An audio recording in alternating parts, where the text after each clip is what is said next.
Bungkag na to guys, keyboard nga Yamaha PSR E423 kay itlogan sa sulod. Lokab na nimo. Naitlog do ka buk nakuha. Gilabay na nako. May mga kabhang bilin mo. Ano to? Pero may kabhang ba?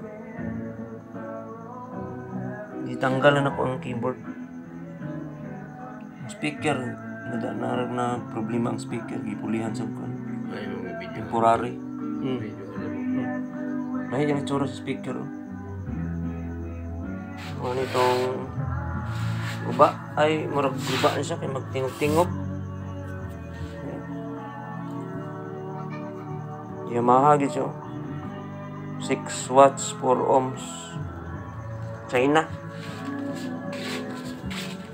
Meron ang keyboard na ang tanggal ang flex. Ay mga connectors. Mga rin ang keyboard.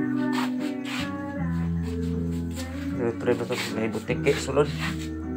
Siguro sa ilalong ba? Medyo ba gamay ba? Yung mainboard. Yamaha PSR E423. Yung pitch bend.